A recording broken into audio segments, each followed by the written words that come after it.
So one of the things that we're requiring you to make sure that everybody's aware is this is all kind of also involved projects or has some connection to the project. So we want to make sure that that is disclosed up front. And we are required to disclose that and introduce ourselves that we are involved in the project. Each one of the members of the committee currently have already submitted those forms to the state, but they have to be updated as the project moves forward.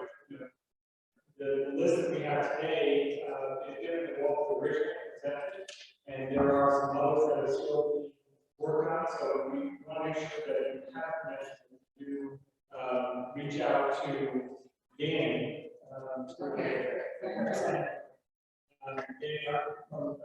On stage, because that's part of the process.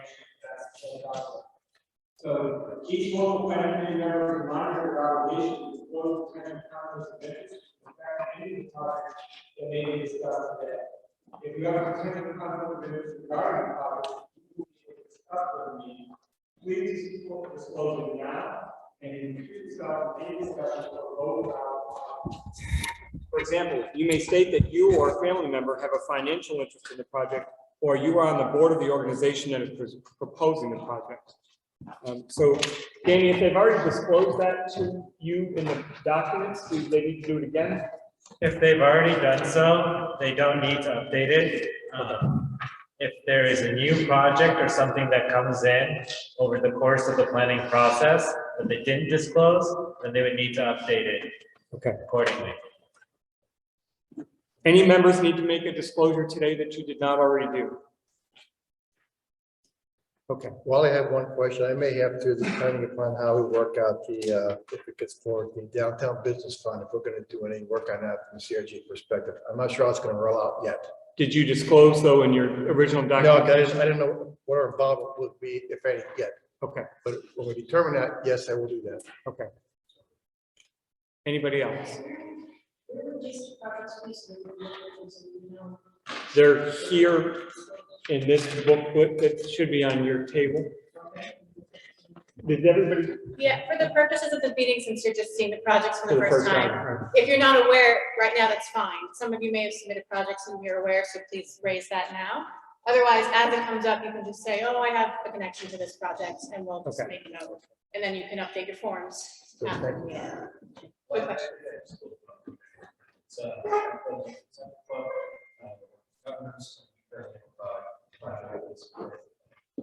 Thanks, Jeff. Okay. All right, let's go ahead. Thank you. Okay, the next thing is the downtown profile and assessment, and I'll turn it over to Laura. And Next slide, please.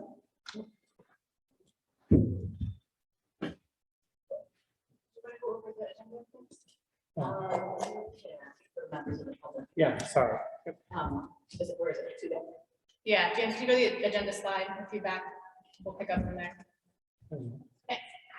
Awesome. So just before we get into the downtown profile assessment, nobody ever puts consultants on the stage, so I'm feeling very awkward.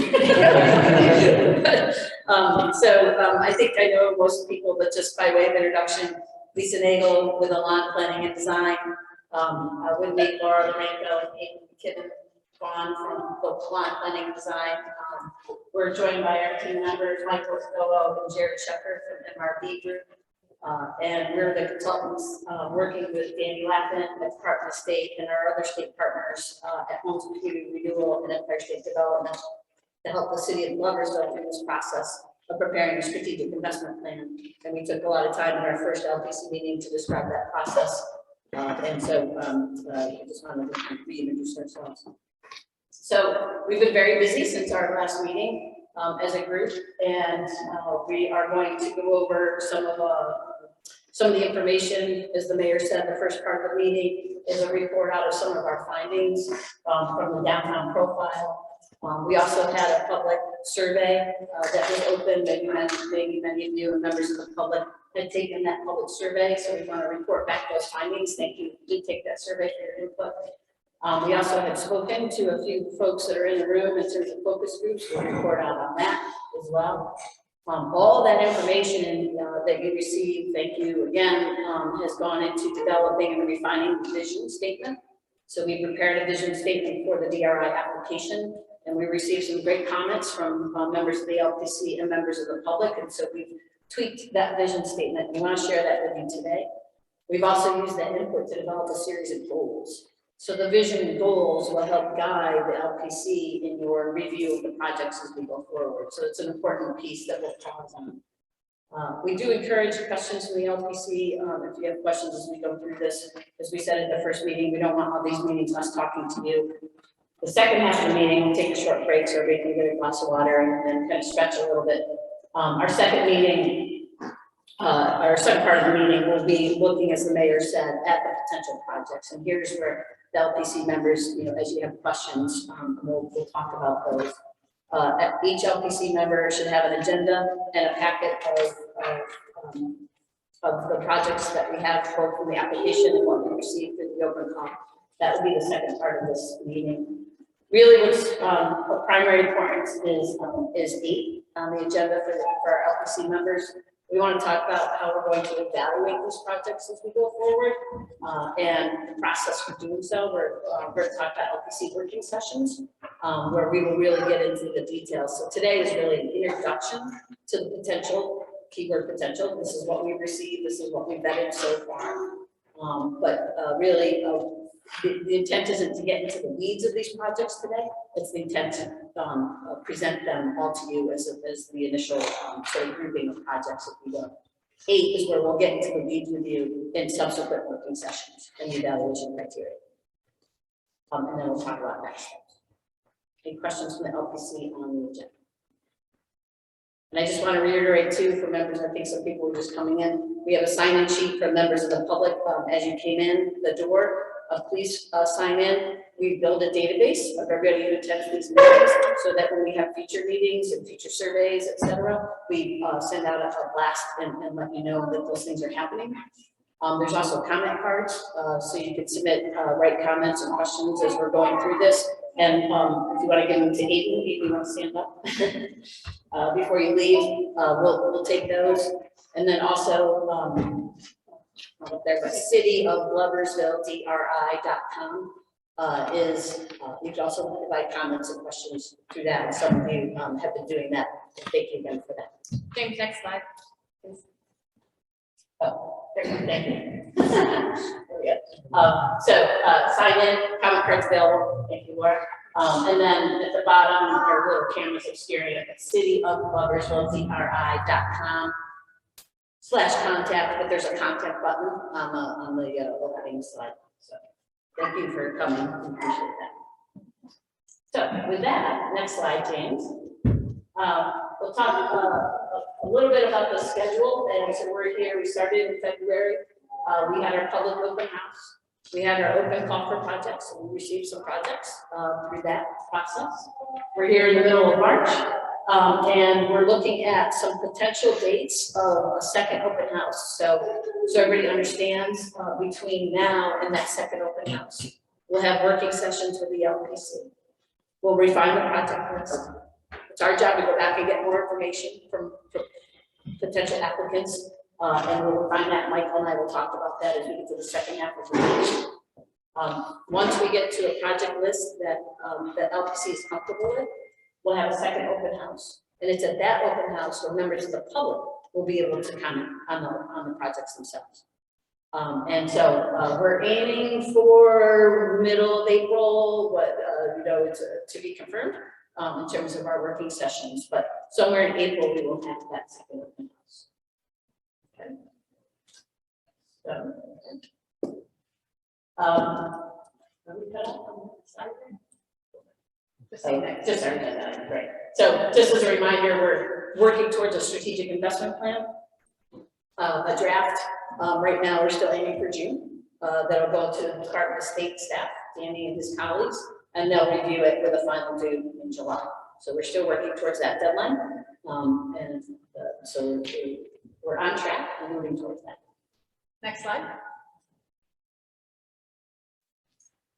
Then turn it on now. Can you skip to downtown profile, please? There, okay. So as part of our requirements, we look at the DRI area and we prepare a profile of many things, from transportation systems to how many people live here, work here, etc. So Laura from Milan and Jared from MRB are going to walk us through some high-level findings, and then this document will be on the website. Because it's a voluminous document. And just a housekeeping note, the public is listening on the microphone there, our live stream. This is being live streamed, so we're going to try to project for the benefit of the theater here, but also for those listening online. So good afternoon, I'm Laura Lorenko. We're going to take you through just some of these key findings from our downtown profile here. The LPC has received this document just yesterday, Monday.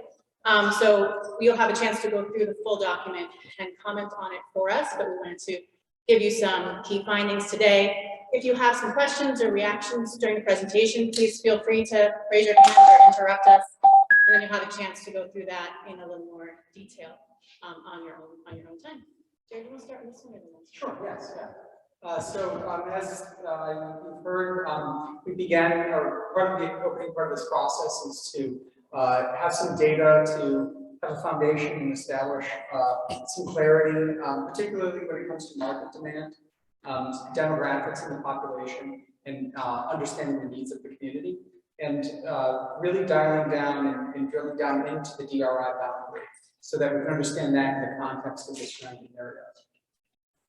So out of a city population of a little over 15,000, the DRI boundary includes 731 people. So it's a smaller part of the population, obviously, but it's in that 114-acre area. It's a more high-density region for population. It includes more households with lower median incomes, but also more people with incomes on the lower end of the income distribution, and it's slightly younger than the surrounding area.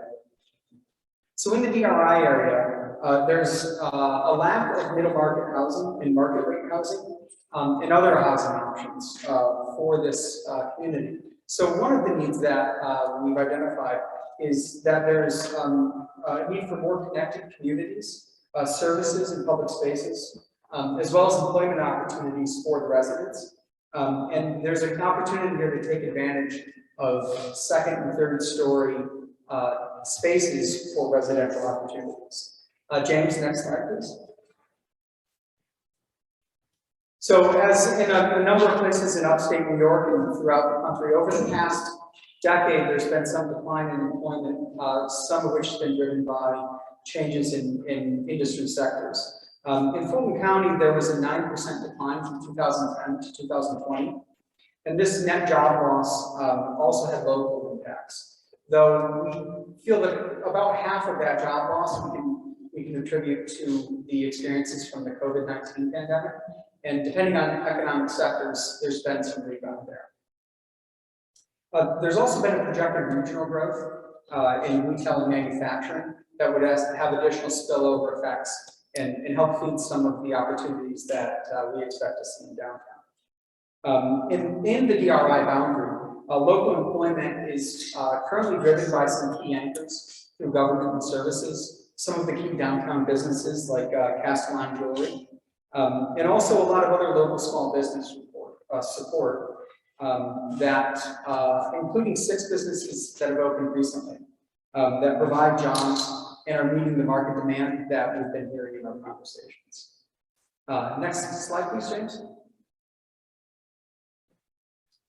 And then another point that we can a highlight that we can point to early on in the process is a look at some of the retail demand. So the best way to look at this is that it's an understanding of the support in the market by nearby residents in the trade area. And what we see across that is that there's strong spending across a variety of categories. And by looking at this demand, we can coincide this and align this with a lot of our conversations that suggest that there's a broad need for more options downtown for retail options, shops, and food services. And next, Laura is going to talk to us. The next slide, Dan. So in terms of land use and real estate development downtown, one of the challenges and really the opportunities for our DRI area is that there's a fair amount of vacant land, or underutilized land that could maybe be repurposed for a higher use. So downtown we have on the map here, there's about 17 acres of vacant land. This is a mix of parking, commercial, industrial classification. Some of it is city owned, so that's also a little easier. It's a little easier to do projects, public projects on those city owned parcels, including the largest one, which is circled here in red in the St. Thomas Square area. So you have some space for development. That's good. Not all downtowns have this amount of sort of vacant, potentially available space. In addition, there's you have former industrial sites, so brownfields, which would be available for revitalization. And of course, you're doing some of that through your brownfield opportunity area program, but there could also be opportunities to connect to that program through the DRI. You also have the advantage of having a lot of historic structures and buildings and architecture and uses downtown. So there's a historic district in your downtown. There's also 2 National Register sites. So this really adds to the appeal of what you have. So these are advantages, but sometimes they pose challenges. So historic buildings might require a little more to rehabilitate. On the positive side, you could be eligible for grants for that, and there's different programs to help the property owners rehabilitate those buildings. So this is really opportunities to repurpose this vacant land, including along your waterfront, along Cayadetta here, and to build on that history and that character of downtown. You already have that, so you have something to start with and build on. Next slide. So the next one here is your recreational resources and your bike and pedestrian connections. So Gloversville is fortunate to have a variety of parks and recreational areas, assets in your downtown. What's lacking a bit is the connectivity between them. And there tends to be sort of large areas of asphalt that can make it less welcoming to traverse between the parks and these green spaces that you have. There's also a lack of bike and pedestrian connections between these spaces, and within your DRI, also going out to neighboring neighborhoods. So these are opportunities that we see. You have several assets here, the Trail Station Park, Castelline Park, St. Thomas Square, and FJ&G Rail Trail. So there's an opportunity to really better connect those and help people, residents and tourists using those sites to find their way downtown. That will really help sort of funnel people to your main street. And we've targeted a few specific streets on the slide here that our engineers have identified as really being good potential to improve sidewalks, to improve bike lanes, et cetera, to make them more accessible and connected. Okay, next slide. That's the last one. Any questions before we move on that quick snapshot of your downtown profile, or any corrections or comments on what we just shared from the committee?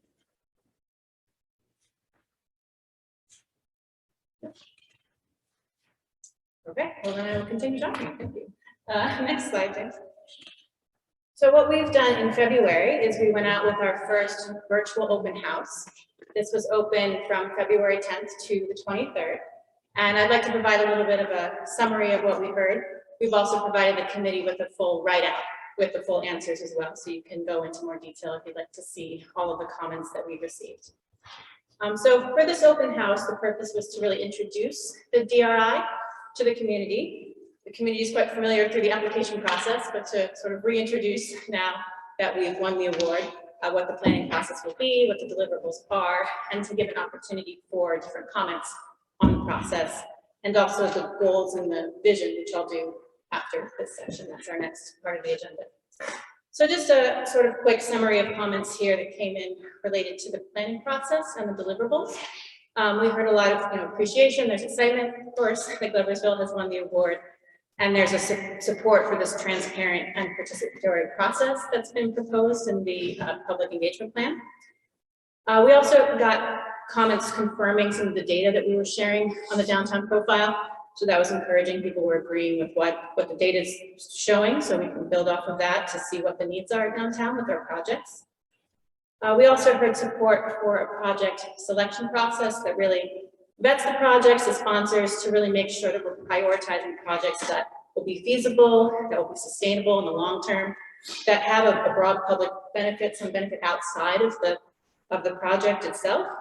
And complement each other. So looking for a mix of things that will really create this holistic revitalization downtown. So this is relevant to the second half of our discussion today. I think feeds in nicely to what we'll be looking into with the committee.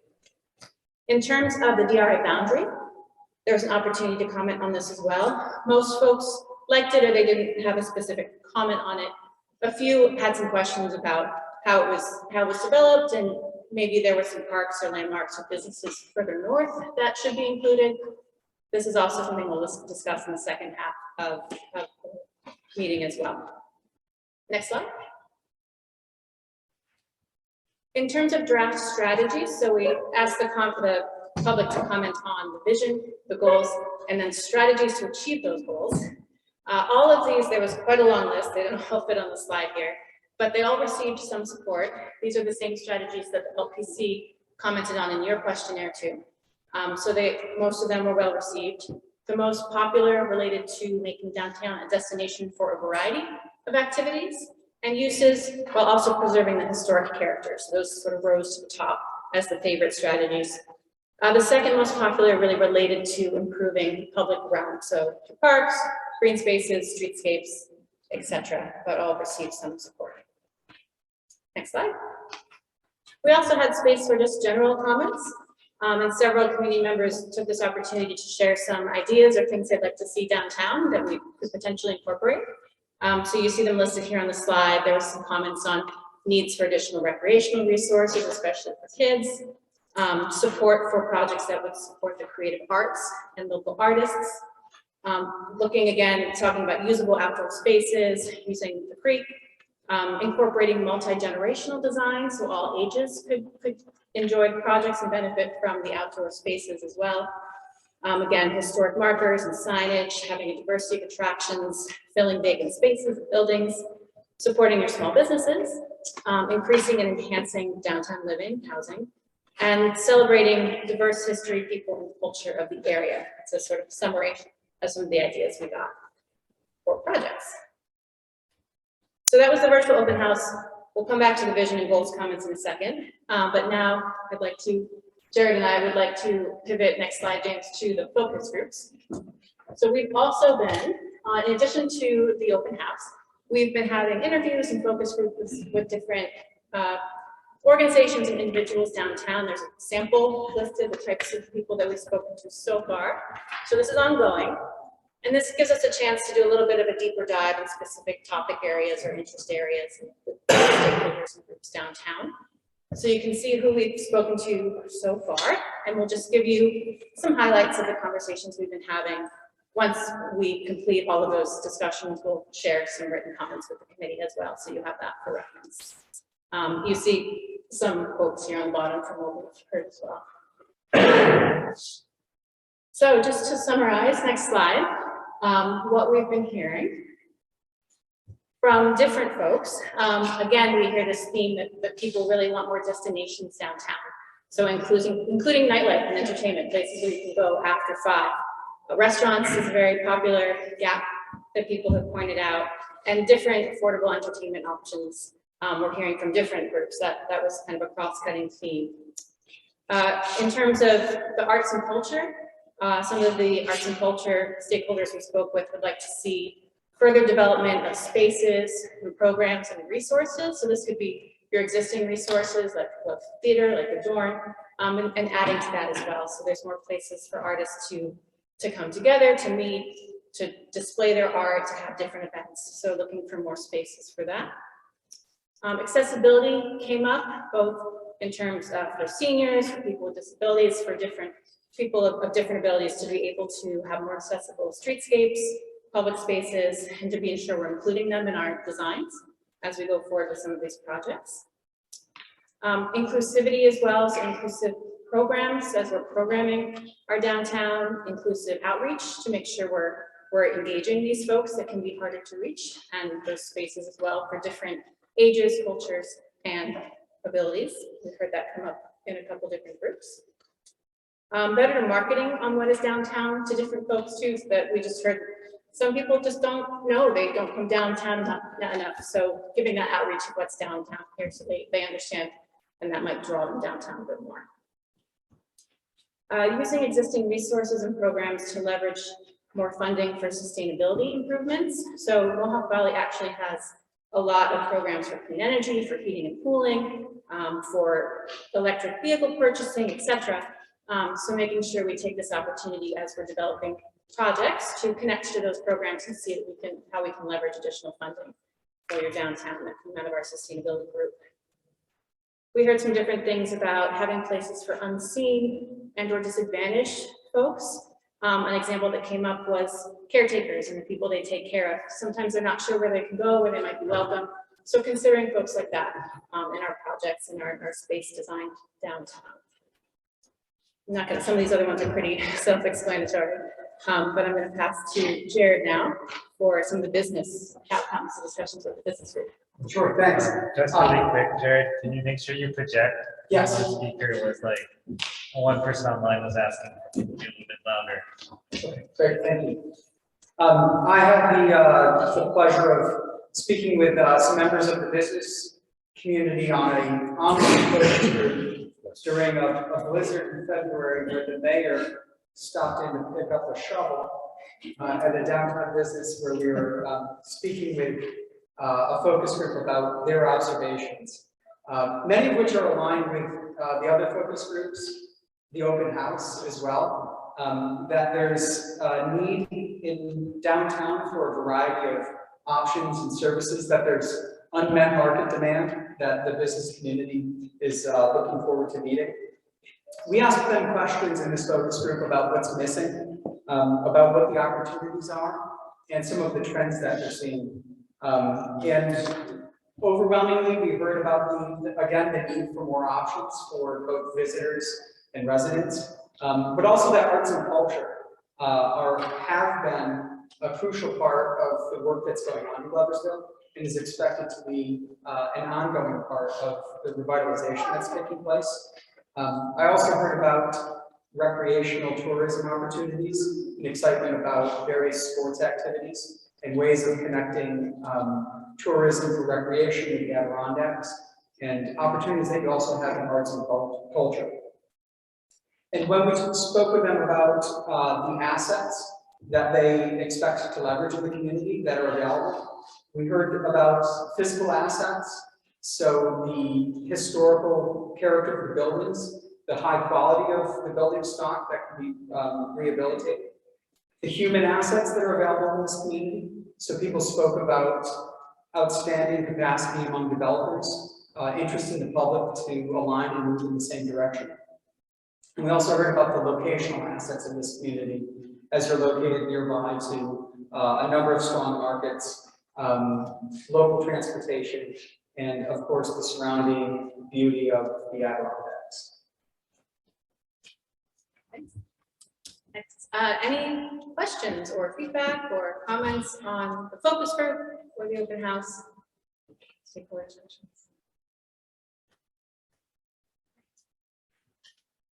All right, so we're going to move on to the vision goals. We're definitely going to make you interact on this one. So you want your feedback. All right, so next slide. Just wanted to give a little background first on the input. So what we've done is we've gone out to the LPC and we've gone out to the public with the vision statement. Now this vision statement was originally developed through your DRI application process. So it was already co-developed with the public. But we've gotten some more feedback and we've sort of made a final proposed vision that we'd like to present to you. So just a reminder on where this is coming from. Like I said, we got some input from the LPC, really mostly positive comments. We had one comment to sort of change one word here. In addition, with the public surveys, if you consider the application, we had 159 comments total on the vision. This included 21 comments from our latest open house. 21 ratings. You see the average rating was 4 stars, 4 out of 5 stars for the vision. We got 14 different comments on the vision statement, and 4 of these had some suggested changes. Now, since we sort of had this public mandate, we didn't want to really rehaul anything, but we wanted to consider how we might be able to tweak it with some of the comments that we received. So one was pretty simple. We'd like to see jobs in the vision statement. It's pretty straightforward. Some of the other comments were a little more general about improving the style or the wording. And we could also see this in our evaluation that there was some duplication of words and maybe ideas. It could flow a little bit better. It was a bit of a list in its previous organization. The language could be a little more direct in some places, and some style things, some consistent tense, and making sure it's really a vision. It's really forward-looking throughout the whole text. So with those tweaks in mind, we kept most of the wording, most of the ideas, and we have reworked it a bit. So next slide. For this, I'm going to read this, and we're going to ask the committee for their thoughts. See how you like this, see if there's anything you'd still like to change or add, and then this will be our final vision that we will now refer to as we select our projects going forward. So this gives us the goals, right? The vision. So what we have is downtown Gloversville possesses all the qualities of a successful city center. Its historic buildings, inviting public spaces, varied housing options, business and leisure offerings, and job opportunities inspire people to be part of a renewed downtown. Whether it is visiting one of Gloversville's museums, art galleries, restaurants, shops, or unique parks, there are a variety of activities to choose from. A highly walkable network of sidewalks with decorative lights, benches, shade trees, and public art add to the ambiance and create an inclusive, safe, and attractive setting. A grassroots development approach cultivates pride and a reputation as a community of inclusiveness and diversity that fosters arts, culture, and entertainment. These characteristics, combined with its strategic position as the southern gateway to the Adirondack Mountains, make downtown Gloversville a regional economic engine and a premier destination for residents and visitors. What do we think?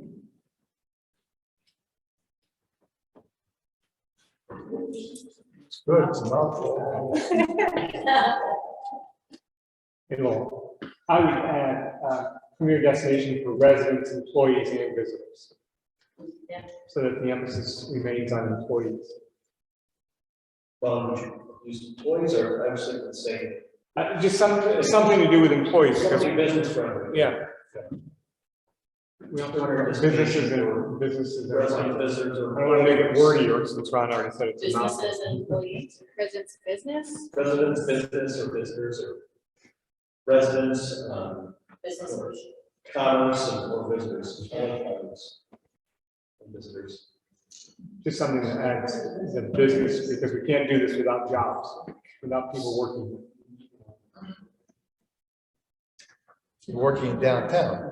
Right, that's what I mean. We're talking about downtown. We need employees and businesses employing people downtown. Yep. Just for the edification of online people, if you're gonna speak, just say your name, identify yourself. There Or are, LPC. yeah, there'll be some benefit in our.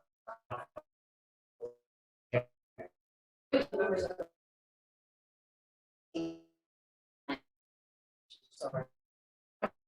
They can't see you say when you. Oh, Oh, yeah. Well, So like, it's just yeah.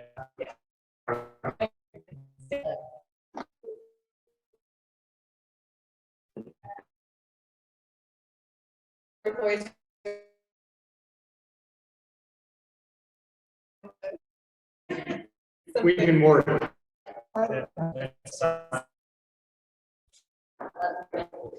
As a person, a visitor as a person, you have to have another person like an entrepreneur or something like that, residents, visitors, and entrepreneurs. Let's say workers. No. You would have the business. Yeah, can we wordsmith it afterwards? Sure, yeah, absolutely. Okay. We can get this idea down and wordsmith that. Laura, can you make a comment, or can you from there? So right now, we're just asking for the committee members to speak today. If you've got a comment, that's why we've got the comment cards up there. And so because we've got a 2-hour schedule to get through a whole lot of stuff. So I don't want to, I'm not trying to say that we don't want comments, we do, but we've got to keep this thing moving. Yeah, there was a committee member with their hands. What would change it to Gloversville, a regional economic engine and a premier destination for business development, residents and visitors? Yeah, that's good. Yeah, business development, residents or leisure. I think we can, yeah. Yeah. We wordsmith it, yeah. Any other comments from the committee members? Any other, I mean, we hit the last line, but there's a whole lot before that.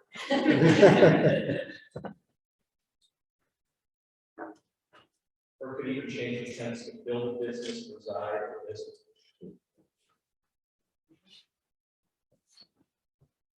I think that one's a little better. Very active too, so an active, proactive, way, yeah. We need some emphasis, I think, though, on an active downtown, residential active downtown population somewhere. Some thoughts along those lines, like a 24-hour city, but without saying that.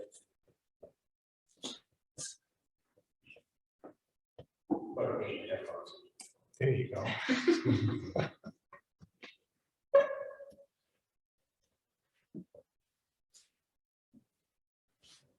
Other thoughts about the rest of the about the rest of the statement?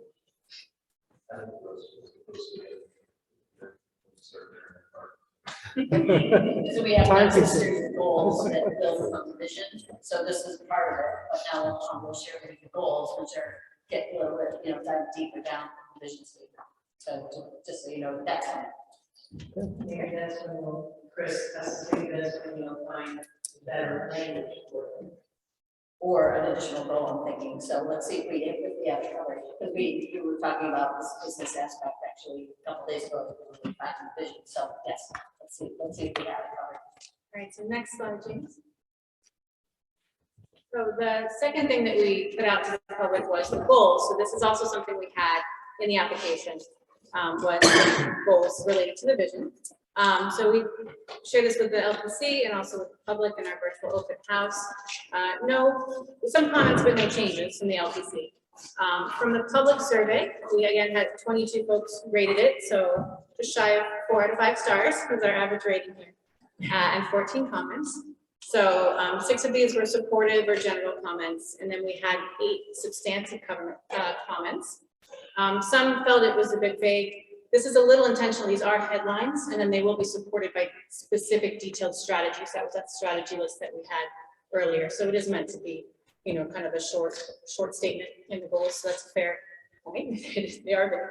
The second one is, where do environmental improvements fit?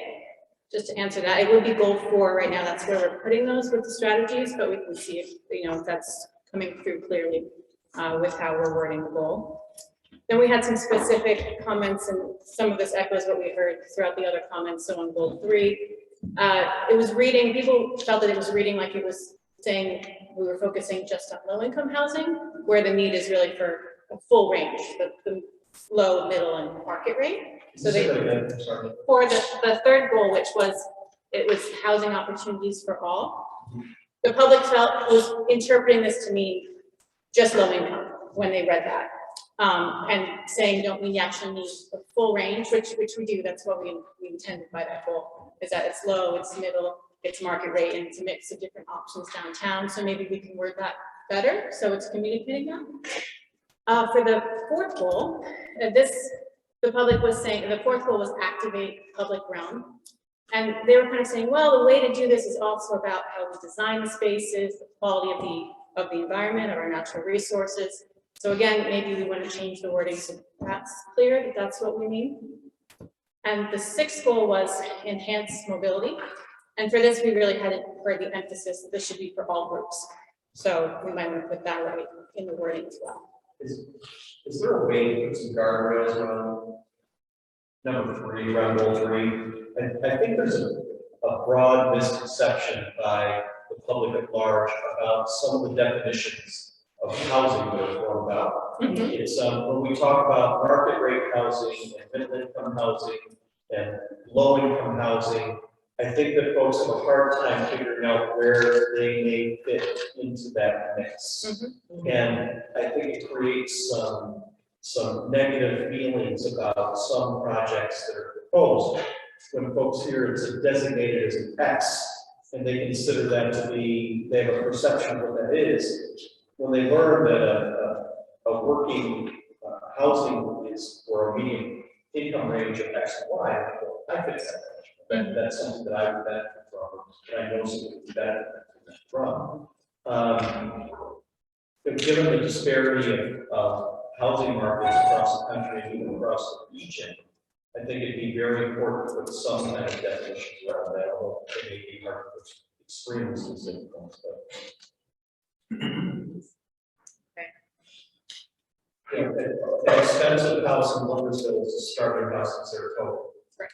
So yeah, so team, maybe having some definitions of what we mean roughly for Gloversville when we're. Yeah, I think when we talk about projects, I think that'll come through. But yeah, we're just taking note of that and like, we're trying to figure out how to answer that. So let us keep that in mind as we talk about projects. Yeah.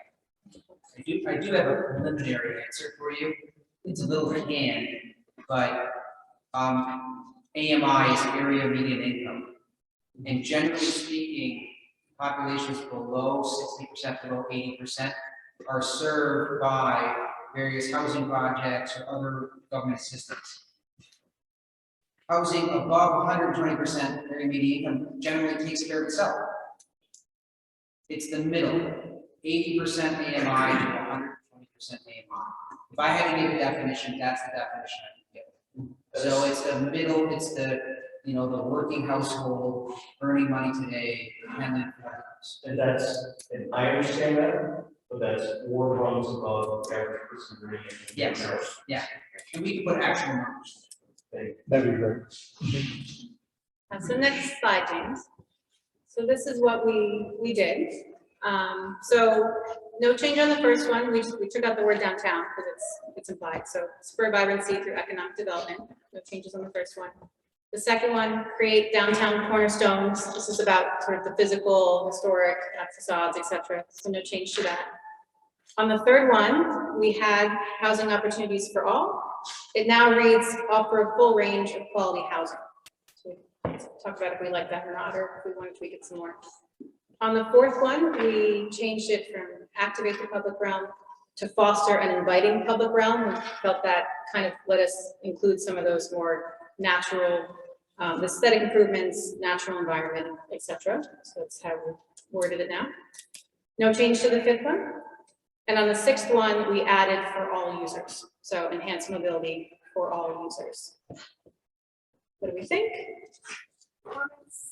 Revisions? Just number 2, I think I would change that to identify. Just identify yourself. I think I would change number 2 to identify.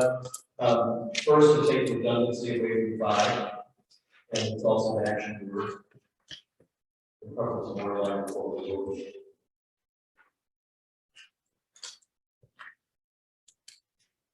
But a goal is to have downtown cornerstones. So for identifying them, that we don't have them. Don't think they're existing already. The cornerstone is kind of. Right, but you could have more. Sure. So maybe a different word for create. Right? I mean, we have the library, we have this facility, we have Castellan Jewelers, so we have, you know, cornerstones, but there could possibly be more or new. I'm open to this word. Yeah. But the redundancy of five, yeah. Chris asks, how about identify and or create? I mean, identify, again, other action. It's a little different. It's stating in some senses that maybe you're gonna have to create some. Right. Be it a park, Right, or be it a something else, I don't know. exactly. Vince DeSantis, I would put identify, enhance, and create. Yeah, we just whispered enhance on there. I like that. Identify, enhance,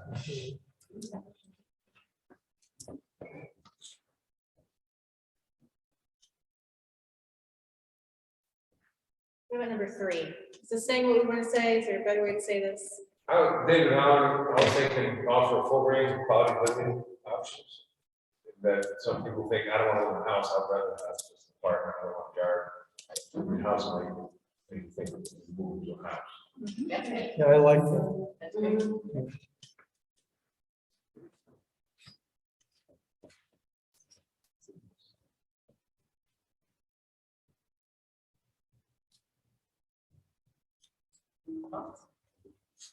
What about some of the people on the right side who haven't spoken? I'm looking at Right side. Mike, Sean, Ron, Mr. Gilmer. Dave, what was your statement again, Dave? Dave, what was your statement on number 3? I said offer a full range of quality living options Instead of housing. instead of houses. I have a problem with the word quality now, because it kind of shows a disparity between housing. Haves, have nots, good, bad, By having more quality in there. yeah, You don't like quality? I don't, I'll tell you why I like it. clear, It's, and then tell me why you don't. I like it because I think that there should be equity in the housing markets, and that not only the wealthy should be able to afford the quality houses, that low-income housing, medium-income housing should also be quality. And I think that's a problem that we suffer with right now, is that we have a lot of sub-quality housing. So that's why I like it. no, I agree 100% with what you're saying. I just have a problem with the word quality. To me, whenever I was dealing in housing projects, we're always trying to give people quality housing, because we don't have good housing, and there's a disparity between who can afford what, and who can afford not afford. Maybe Try and get that. Maybe it's a word that expresses quality that isn't. It reminds me of the old, safe, decent, and sanitary housing conditions from the old urban old days. I always had a problem with those back then as well. I really don't think that the word quality can translate into high priced or unaffordable. I think I agree with Jeff that the word quality, I think that all housing should have quality. I agree. When you say quality of life, you mean quality of life for everybody. When you try to improve the quality of life of the community, it's the quality of life for everybody who lives here. So I just think, I can't think of another word that's.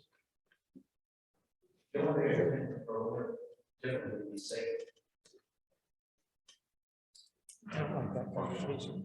No, I don't. I can't think of a better word. I see your point. Good, leave it at quality. I'm okay with that. I'm all right. Quality, let's go with quality then, but I just keep going back to the old days of safe, decent, sanitary housing. It always gave me the impression looking at doing housing projects. That's going to go back to the older days. That's why, to me, quality kind of leads people down that path. Yeah. But I do agree, Vince, we don't need quality housing. I agree 100% with that, 100%. Not to change gears, David, I was looking at this spur vibrancy. To me, spur vibrancy is done through all of the, what's the level. It's not just through economic development, it's through new cultural opportunities, it's through new quality housing. Is there a way, because I was looking at the 5 to create a new cultural and employment opportunities, but that's caught number 1. But I just feel like the vibrancy is something that is an overarching goal that we're trying to achieve by doing all the rest.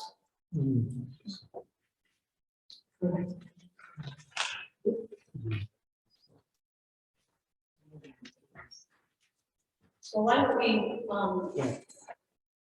play with number 3? We got a hanger for our thesaurus right now, but we're not at our computer. What do you think about height rate?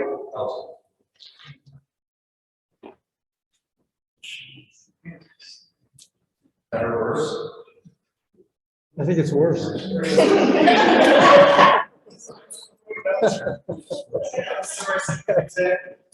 about you look at the track, full range of track? Or efficient, Which one? efficient. We all need efficient housing.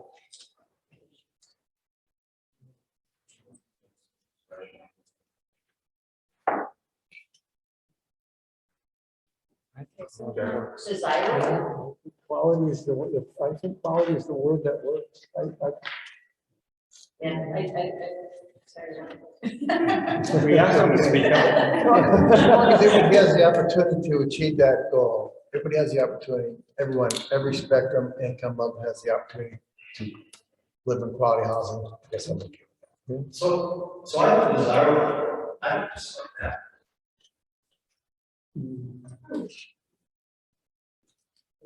We might also be able to address, Ron's, in the strategies, you know, because under each of these goals, we'll have specific strategies that will make them a little clearer, right? So maybe there's a way in a strategy we can spell out quality for everyone, you know, this is what we need right now. Yeah, I want to make sure everybody has the opportunity to, you know, get a piece of The that. equity. Absolutely, sure. I In believe in that, the yeah. strategies. Okay, yeah, we can think about that. And I think we can wordsmith number 1. To Dave's point, something else through economic development, which is the business development. So we're talking about vision, so that's sort of the business development side of things, right? So you're right. I think vibrancy, all these things together with the vision statement, create vibrancy. Right. So we can play with wordsmith number 1, something through economic development.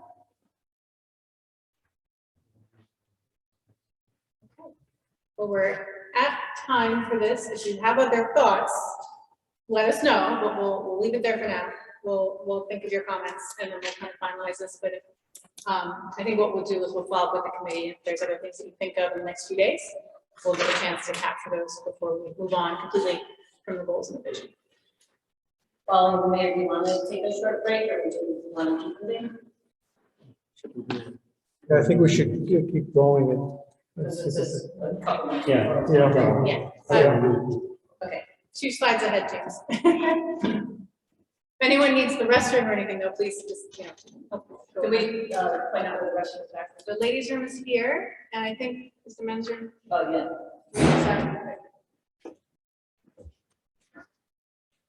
All right, over to Lisa, Emma. I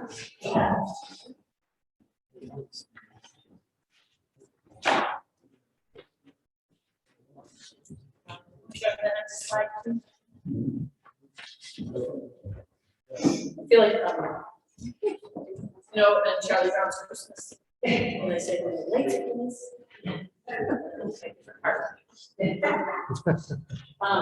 Okay, we're gonna be in here, we gotta fix our colors, so, anyway, this is a little washed out on the screen, but before we got into the project, so, some of you have laptops with this information.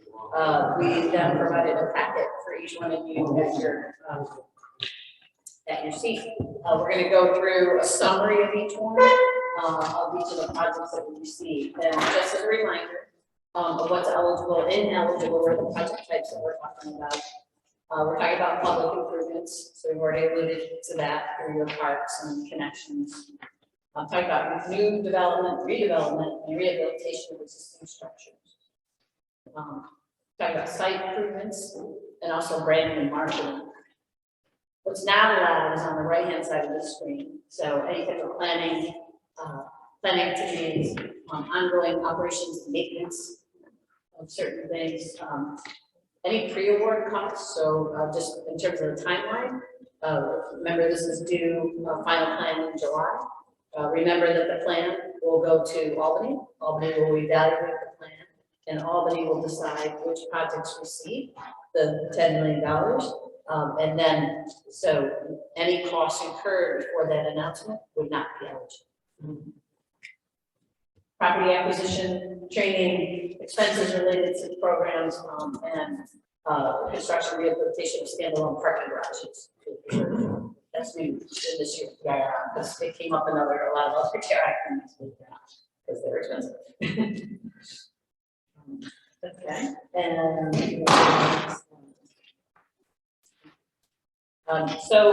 Michael and I are going to go through this together, so you don't hear one of us talking the entire time. And again, I just want to remind the LPC, this is an introduction to the project.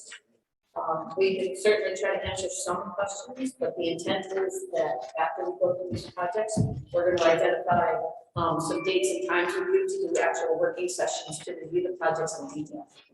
What you have in front of you is a summation that we're calling a state sheet for each project. And all the rest of the information is in the open call for projects on project profiles for the projects that we're going to go through has been submitted to us. Some of them more complete than others. That's why I say we could try to answer questions, but again, what we're going to be doing is working with the project sponsors to complete those project profiles in their entirety. But this is the summation of each of the projects along with this table that you're seeing on the screen. So Michael's actually starting, right? I am Mike Manjolo from MRB Group. For a DRI project to be considered eligible, in addition to what Lisa said, we are looking for projects that are requiring at least $100,000 of DRI funds. Private projects, for-profit private projects, can ask for no more than 40% of their project costs to be DRI funded. In some rare circumstances, it can get to 50, but generally speaking, it's 40% is the maximum. We're actually hoping that that percentage is lower than 40%, so we can stretch our DRI dollars out further. There's a few other requirements. If you have a housing project, there needs to be an affordable component. We are waiting on some direction on exactly what that affordable component is. And these are some of the things that we're already looking at when we're talking to project sponsors to make sure things that they have at least a 10% equity stake in the project and so on and so forth, that they don't have any ineligible costs. So as Lisa said, we have a preliminary understanding of the projects, and we're happy to go through them here. So take out your homework, which is this booklet here. Just want to point out one more thing too. Michael said in some rare instances you can get up to 50% funding. So that's if there's included any like decarbonization techniques, sustainability aspects. And we have a representative here from Mohawk Valley. I think recommended. So there she is. From Mohawk Valley Economic Development District, and she's what's called a cleaner community coordinator. She's here to listen today to see. She works with NYSERDA, and I mentioned Department of State Funds and Renewal and Infrastructure Development, our state partners. A new state partner this year is NYSERDA, and everybody's sort of learning as we're going. And NYSERDA is going to help try to think about some of these decarbonization goals. So Amanda's here to listen and observe today to see where maybe some programs from NYSERDA, if it isn't DRI money, could actually help some of these projects. I just want to point that out because I think it's a great value that there are partners here, and she's here today. Yeah, there's a lot of great opportunities for municipalities through NYSERDA programs and other programs as well as like the state solid funding application. So I think we can do our office help is more effective. Thanks. All right, so I'll go through the private projects. Lisa will handle the nonprofit and public projects. And I'm just going to go right down this. I'm not going to read everything off the slip sheet, but I'll just say project one is the Glove City Lofts.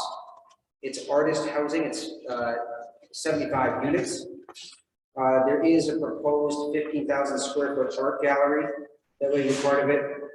And this is on a vacant lot. I believe most of the LPC is familiar with the project.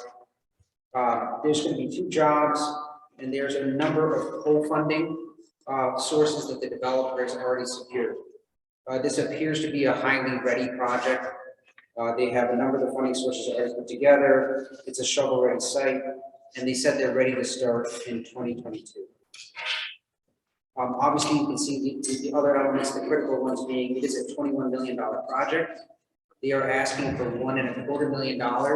This is one of the best matches of the bunch. They're only asking for 6% DRI funding, just to put it in perspective. All right, any questions or discussion on that one? Or for that matter, if you need to disclose a conflict, you can do it at any time. Number 2 is the eccentric club. This is a $600,000 project. They're asking for 40% DRI funding, $200,000. The project is about the roof, to re-put the roof on the building. There's some issues related to that. The project does not include the 3rd floor renovations, but the sponsor has said that the roof project is necessary in order for those that 3rd floor renovation to happen. It's a 3,000 square foot meeting space on that 3rd floor. So that $600,000 is again the roofing project that would allow for a later 3rd floor event space investment to be possible. Any questions on that? Comments? I'm noting, just asking my team, so on the screen, we have a 30% request at 253, but on the slip sheet, it says 240%. Is the slip sheet the most accurate at this point? Yes. Okay, this is pretty, so you were following the bouncing ball. If it's a $600,000 project, 200,000 would be 33 and a 30%. What is this? All right, well, we're going to fix that. Yeah. These are hot off the presses. Wink, wink. All right. Yes. So next is what we're calling St. Thomas Square. And you'll notice too that we're trying to, as part of the projects, we are required for an action. Activating St. Thomas Square for year-round residents. This is kind of 3 projects, and one is listed in your spread, in your slip sheet here. This includes an enhancement, which is the image in the upper right-hand corner of the area around the Farmers Market Pavilion. Right now, the Farmers Market Pavilion just basically kind of sits in, surrounded by asphalt. That area would also have some seating, some benches, lights, trees, and a donor walk for factory workers at the St. Thomas Web Factory. That part of the project is being funded, $250,000 of that project is being funded by a private donor. The other aspect of it is on that side of the road, on that side of Elm Street, is a new idea that was not in the DRI application, but something new that's come up through our open call is to create an ice skating rink in that area. So therefore, the year-round activities. The ice skating rink would be connected, and that's in the lower left-hand image on your project slip sheet. The ice skating rink would be sort of playfully designed in a couple of smaller rings that are connected over to the Farmers Market Pavilion, looking at trying to create some enclosed space in the Farmers Market Pavilion for ice skating rentals, warming hut, if you will, not to enclose the pavilion, but maybe some type of temporary wall structures within that area, so that we're really activating the space in the winter. The third part of this is that what's really interesting about this space from a public accessibility is that it connects right over to Main Street to Castleline Park. Castleline Park is probably about 75% landscaped, if you will, but the part closest to the Farmers Market Pavilion is a parking area. So we're looking at enhancing Castleline Park and giving it a facelift, if you will. So it's a very nice direct connection to Main Street. Castleline Park could also be used for small public gathering events, like Fridays there, that type of thing. So there's the 3 components to that project. Our preliminary cost estimates, and I really want to emphasize this on our public side of things, as we're continuing to refine with our design team these aspects.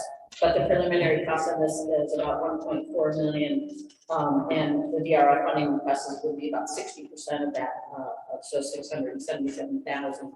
The city and the city council people are working with the mayor to set aside a dedicated fund to match these DRI projects to a certain level. We're working through that now, but the city council is committed to that, and that will develop as we continue through this process.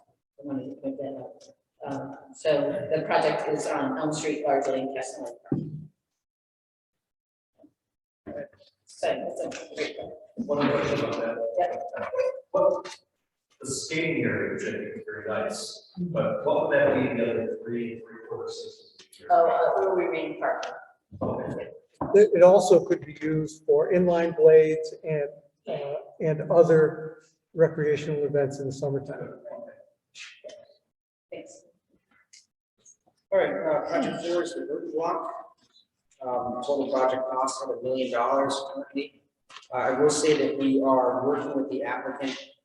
Their financials are preliminary at this point, and we think that that number is going to have to go up perhaps significantly. But currently it's at $1 million project cost. They're asking for $250,000 of DRI funding. You can see the other funding sources in there: bank financing and ESD grant and National Grid.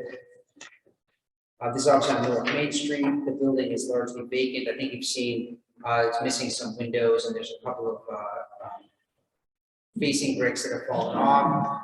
So the building is in need of buttoning up for sure. The ground floor commercial space, upper story, middle income apartments, and they're proposing a 3rd floor, which would be a social and fitness amenities for the residents. They believe they've identified a microbrewery to locate in there. That's still under consideration. Most of the renovations would be, as I mentioned before, there's some interior renovations, of course, but the windows, the facade, elevator, making the building accessible. And they're proposing some street art as well to take care of the alleyway area at the back of the building. Again, we feel that this project is probably still under development and is going to change before the end of the process. Next slide, please. Is the current project sponsor of site control? Yes, they do. I just want to make a comment that this building was identified quite a few years ago by Labella Associates, who did our downtown development strategy, as a key cornerstone building in the downtown. Yeah. All right, project 5, here is the downtown, is the former city hall. The proposal is for $750,000. They're asking for $300,000 in DRI funding. It's looking at the ground floor in particular, opening a restaurant and bakery. We understand that the restaurant space has been vacant for about 3 years now. They want to enlarge the footprint of the previous restaurant space. They want to do outdoor dining options as well, some sidewalk seating. And the estimate for job creation is 5 jobs associated with this.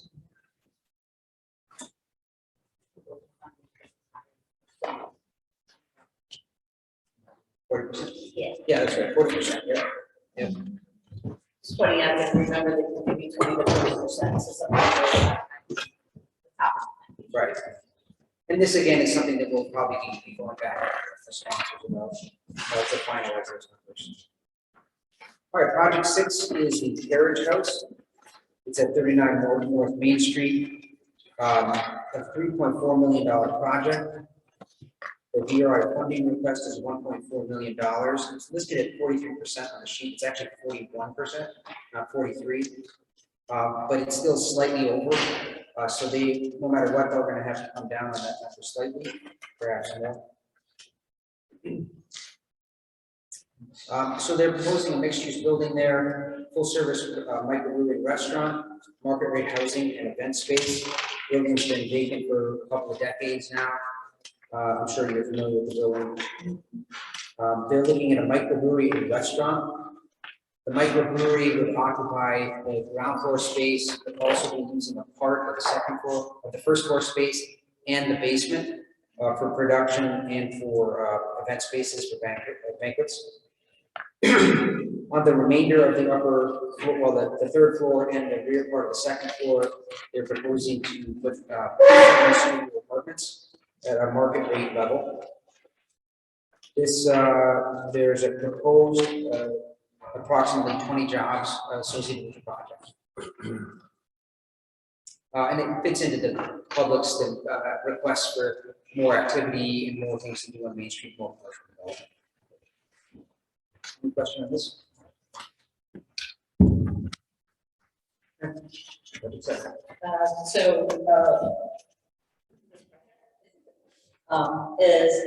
The Glove Theater restoration, obviously, is a long love of labor, and many people in this community love the facility.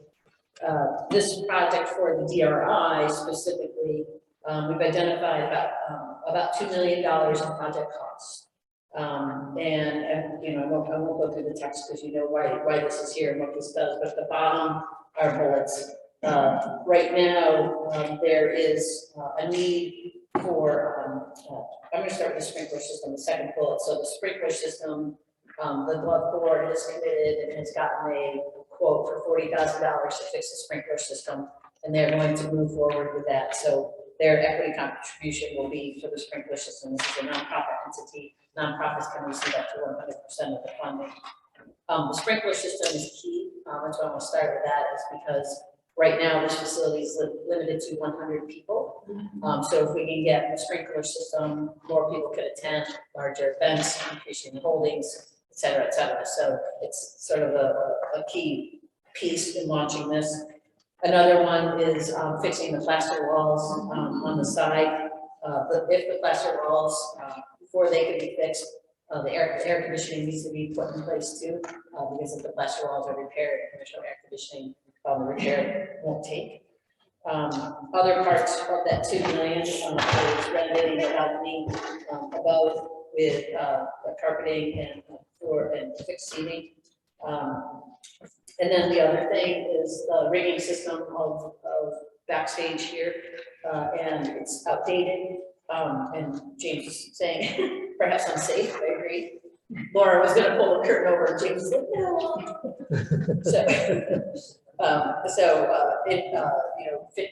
Bringing up-to-date rigging systems for the stage, and also lighting. The lighting isn't really up to snuff for bigger productions or productions for what people are looking for. And also to look at LEDs. And I know that Amanda and Mohawk Valley at EDD and NYSERDA are already talking with the Glove Theater Board in terms of decarbonization or things of that nature here. And then if funding permits, really would like to still get the plaster walls repaired and the marquee repaired. The marquee works, but it still is in need of some repair. So again, we're looking for $2 million. DRI asked for that, and 1960 because of the board has committed to 40,000 for it.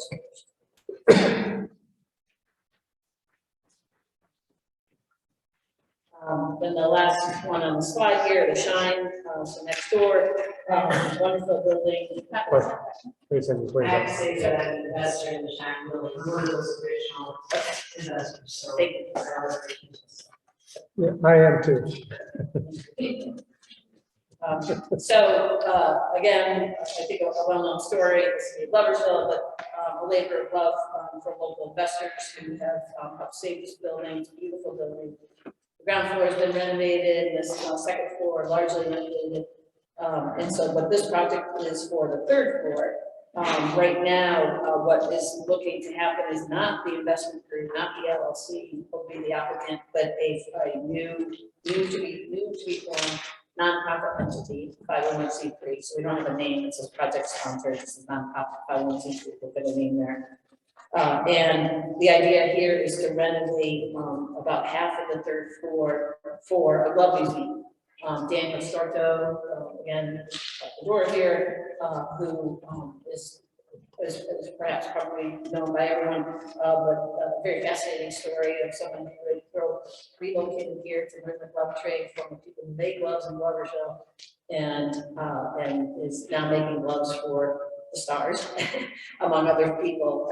He has a glove museum in Schoharie, I believe. So he's looking to relocate that glove museum to the third floor, so hence the nonprofit as the applicant. And also part of this maybe some renovation of that space for art, for shared offices for artists, if you will, on the third floor. So that's looking at, and they're working with some local architects at about 425,000. They're looking for about 85% of 250,000 to fund the build out of the third floor for the buildings.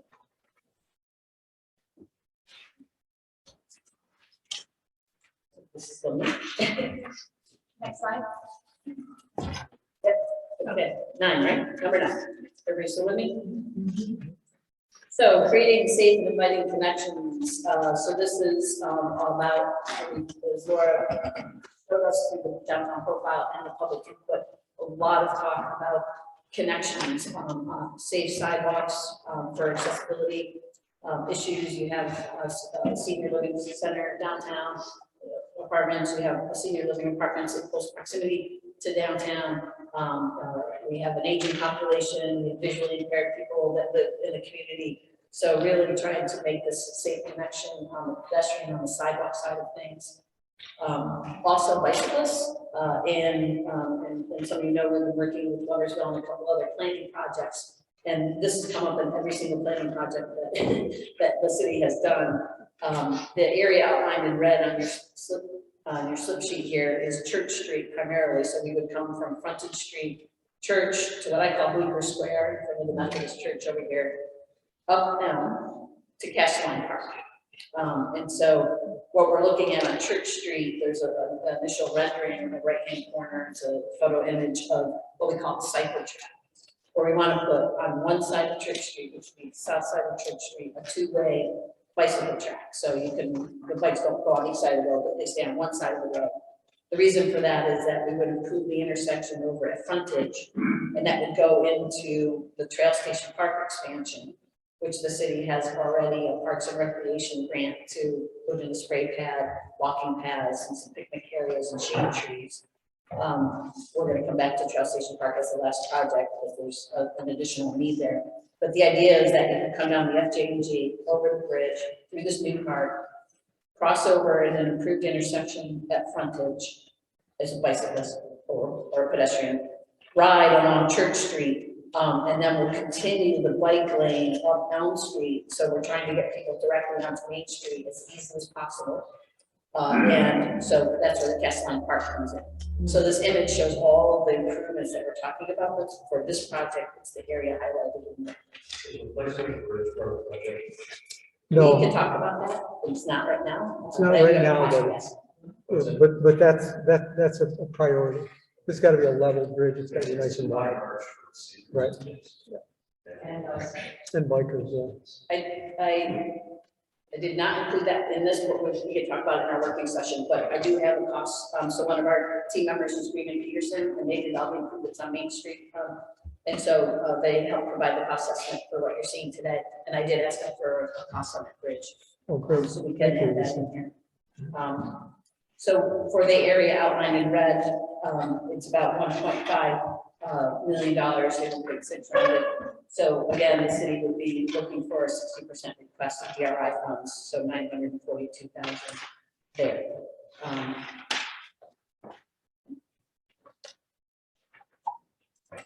right, project 10. It's the happy one.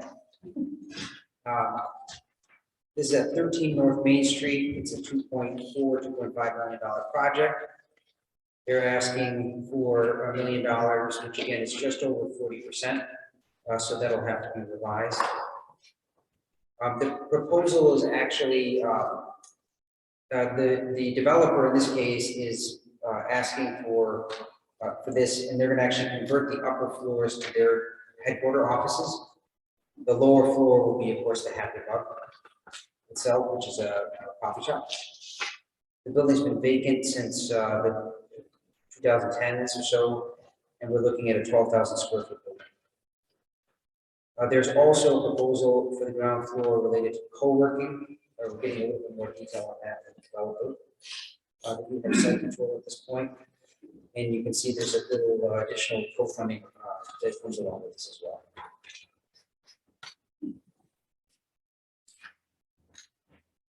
Okay, project 11. Any questions on that? Project 10. Project 11. This is the city natural restoration. This is actually 4 buildings that are all interconnected, so it's a little confusing when you look at it. proposing a project of $1 million, asking for 40%, being about $400,000. The developer is Bowers Development. We've had some experience working with Bowers in the past. I will say that the of the 4 structures, the main structure there in the middle of the beautiful columns is vacant. And there's some other vacancy in other parts of the different buildings that are connected. It is a historic property. They've been working with SHPO. Our understanding is they received an approval from SHPO. Oh, SHPO, I'm sorry, the State Historic Preservation Office. They're the folks that approve whether or not your construction meets historical requirements for the building.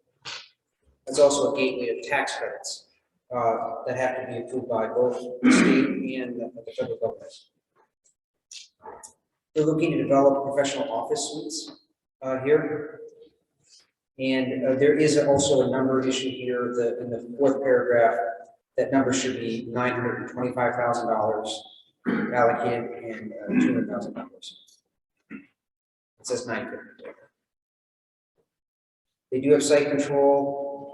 They've been working on this for a while now, and we believe they appear to be ready to move forward in a very good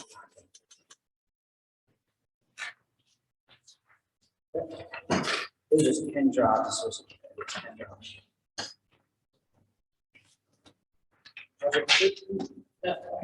Oops. It's yours. Again, we gotta have an action word, so this is making the piazza. Try to make sure you guys are paying attention. So this is the area at 12 to 18 South Main Street, where the building unfortunately had to come down, but once it came down, it revealed a beautiful space with this beautiful backdrop of your historic buildings, picture of it in the upper left-hand corner. The idea here is to create more public space, accessible public space, but in this case, more of an urban space. So thinking about festivals and food, all the activities that we want to spur a vibrant downtown, bring people downtown with. The image on the right is an initial concept that we have come up with, working with the mayor and the city over the last couple of weeks. The idea is to put a stage in sort of the back, if you will, so that the backdrop are those beautiful historic buildings. Coming in from South Main Street, you have this grove of trees. There's an example image on the lower left if anybody's ever seen Paley Park in New York City. The idea of being that. So you'd have this grove of trees. So we would have some nice decorative pavers and some seat walls, some movable furniture, some shade. The idea for the decorative pavers would also be that they would be porous, so we can treat stormwater and infiltrate stormwater, which we call green infrastructure. So not just a hard surface. The idea with movable furniture. The idea too being that you can still do some of your food trucks in this area.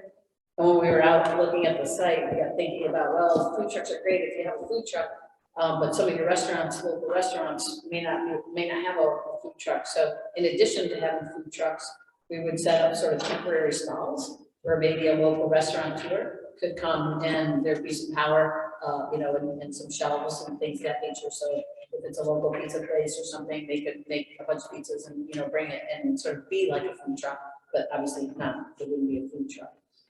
Up towards the stage, we would have some lawn area, so some seating in front of the stage to be able to see concerts and performances, plays, etc. What's interesting about this space is we really feel like, and once you get the full information in this package, you'll be able to read the labels. But the idea is to be able to activate too just the buildings on each side. So the buildings on each side aren't part of this project, but the idea is that if we improve the space, that the owners on each side might want to sort of literally punch holes in the walls and maybe have balconies and windows, maybe a cafe that comes out towards the piazza area. The initial cost estimate for this is $547,300. And then we would look for about 346,000, the city, requesting 346,000 to build the space out.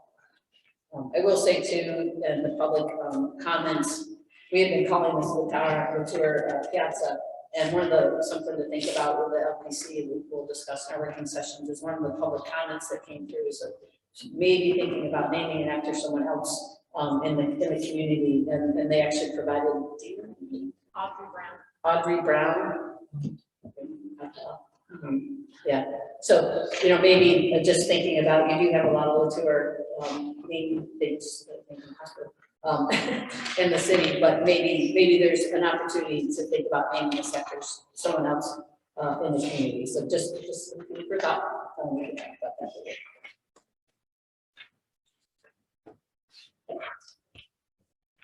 Love City Brewing, the brewery for folks to consider here. We're looking at an almost $900,000 project.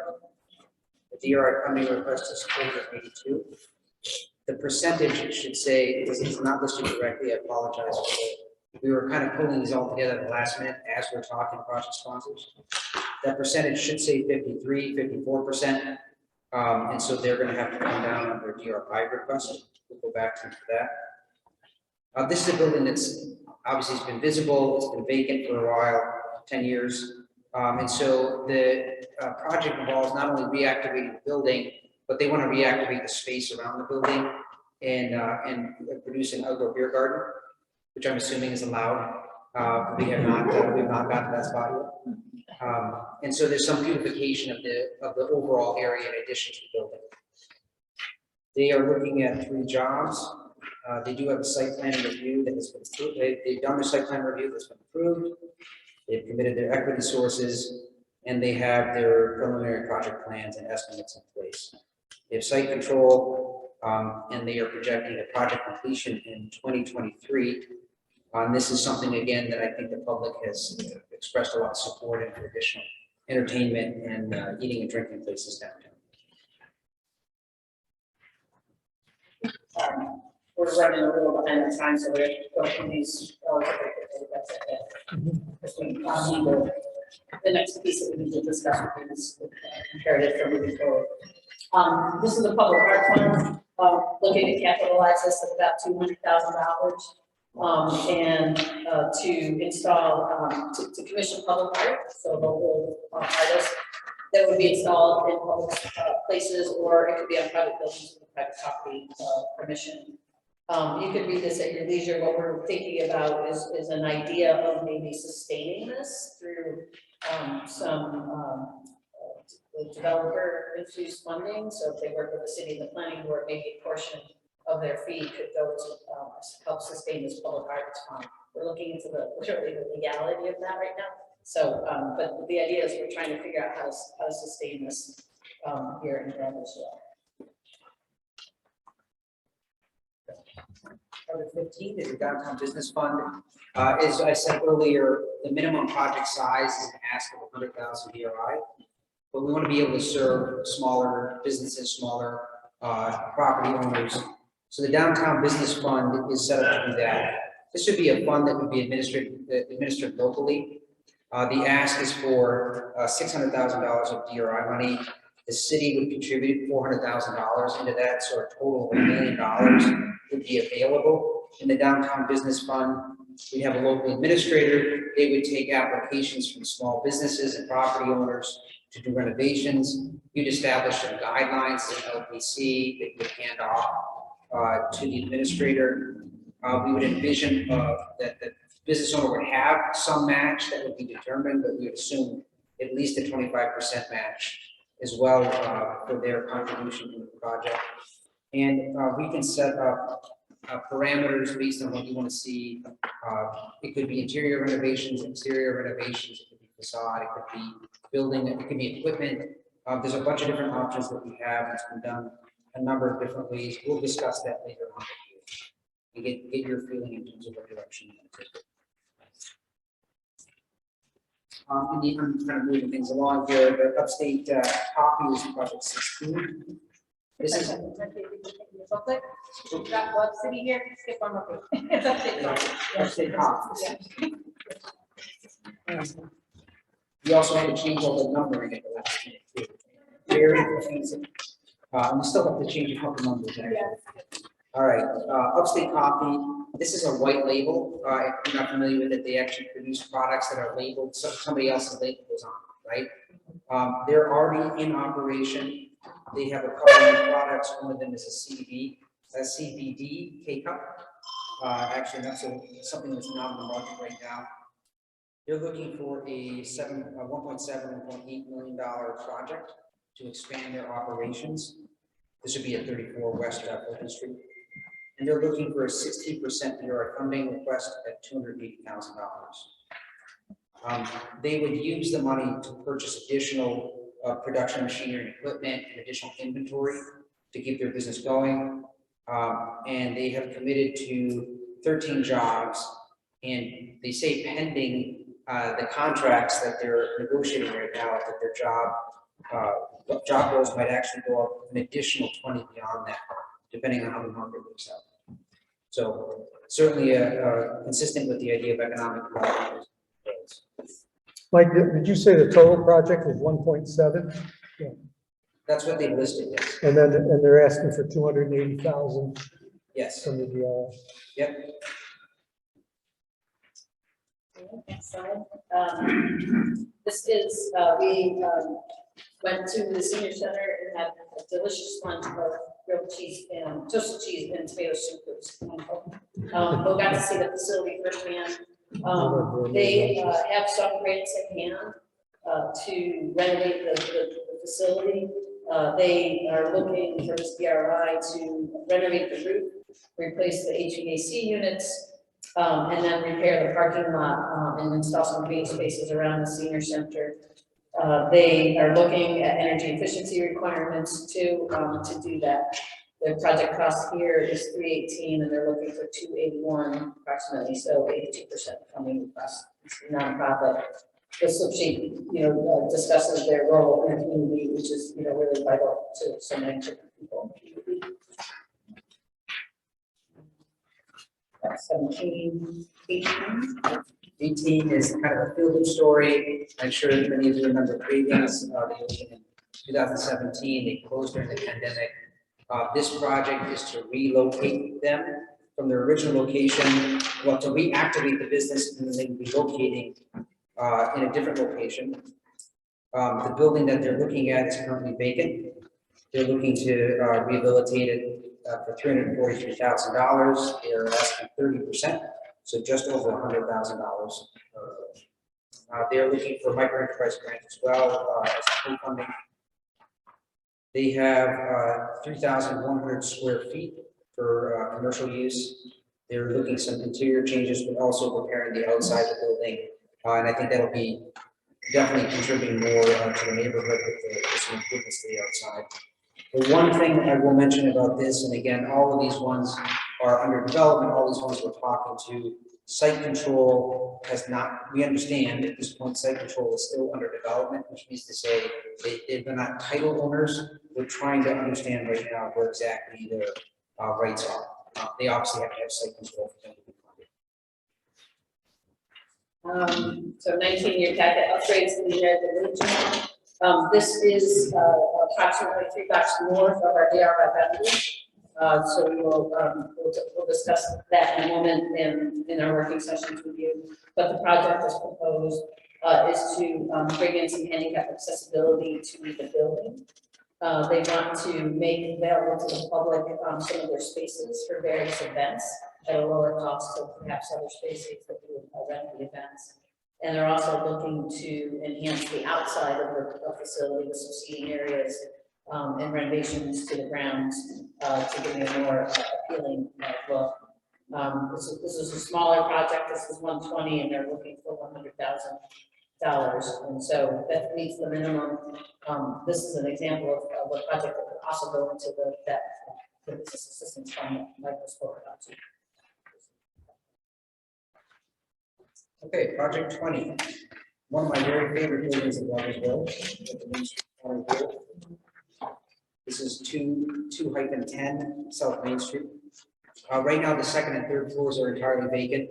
On the first floor, there are 3 commercial tenants. that exists right now. The proposed project is to add a fourth commercial space and a fourth commercial tenant, and then add 3 residential units on each of the second and third floor for a total of 6 residential units. They have to put in elevators. They are proposing balconies, which will be very interesting to see the concept drawings for those. The total project cost is coming in at 2.4 million. They're asking for 40%, which is just under $1 million. And they have the Main Street grant as one of the co-funding elements of their financials. Parking was one issue that came up, and they, I believe, have secured parking nearby, 25 parking spaces for the project as complete. So that requirement was waived at many over here, so. It was waived? Okay. All right. So there used to be a requirement for X number of spaces. That's waived. Okay. Thank you. All right, then the last project, 21. So I had mentioned Trail Station Park. The city has agreement from Office of Parks and Recreation to fund right now a spray pad, walking paths, trees, some picnic areas, and a strong, safe pedestrian connection over to Kingsborough Apartments. And so that's the expansion of the park. That is in hand. Actually going out to bid for construction very soon. We're working on paperwork. Office of Parks and Recreation. One of the original ideas in the original grant, which was written probably like 3 years ago now, right? And so the costs have obviously gone up. We all know that. Was to include a restroom and pavilion building, changing areas.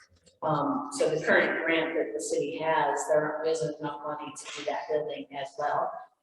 So we're calling this phase 2 of the expansion of the public amenities at Trail Station Park. There's a little sketch conceptually right now where we would have a building that's about 1,800 square feet, which would have 4 gender neutral restrooms, changing rooms, and a covered picnic space. So we could have camps or things, you know, in the summertime, recreation camps. Right now, the cost of that building pavilion space is about $462, and the city would be looking for 94%, so about $434 to complete that restroom pavilion. So, right, that total of those 21, we're about almost 16 million in asks at the DRI. Just to keep trying to. We want, you know, we monitor that. So that's approximate right now, because Michael said these are optimists. And then Another half a DRI will do it. yeah. We did want to say too that we did receive other projects, we call for projects, where we received some information, not as much as the others, or the project perhaps isn't as developed as what is in the packet. So we will continue to coordinate and reach out with these potential project sponsors, but we just wanted to list them here. Everything from a dojo, upgrading a dojo and changing actually the business model to a lower rate business. Potential downtown boutique hotel, building some valorization damage for the business. Our LPC member looking at that, but I know perhaps we're rethinking what your project might be. The renovation of 18 East Fulton Street, Dave's Sports Bar and Park. There's an area, someone said there's a spot that the city should make a park to add restrooms, and that again, that's a recommendation to the city, and that's what the Project 21 would do. In the same area, actually, is bringing restrooms, so that can be taken there.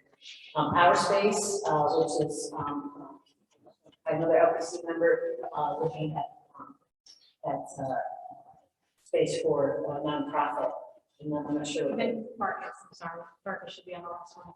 Which one? Oh, yeah, and one more that we got into are the owners of the David Hayes former Glove building, and the Farkases, and we're working with them now to get information. They submitted some information, and now we're building out their project profile to create a solution for them. It looks, not sure yet, but it looks like maybe mixed use development with a residential component to it. Yeah, it is in one of the previous planning studies. It's one of the priority sites of our the Brownfield opportunity area and the city's EPA assessment. Yeah, that's an important property. So it's part of our top list. So Lisa, Yes. so you, Michael, and will sit and flush out those other projects? And- Correct. Okay. Yes. Okay, so let's go to the next slide. Let's keep on focus on here. We are, so now, there we have it. Your job begins now. To evaluate these projects. And remember, we're moving towards the final slate. So we were looking at, even though we're at March 16th, what we want to do is define our selection criteria in the review process.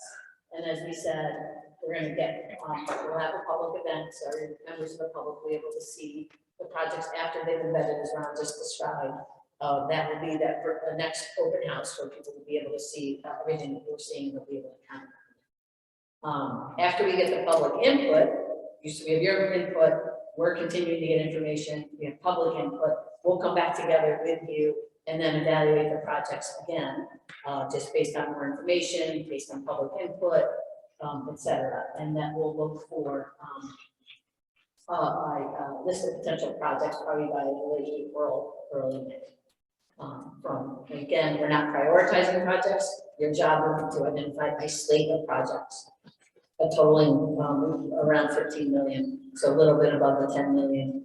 If any LPC members are involved with any of the projects, there will be a checkbox where you will check to recuse yourself from that project.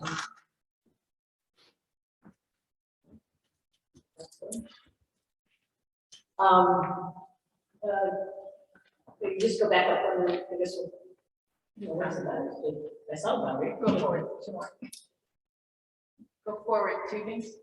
Yeah, thank you.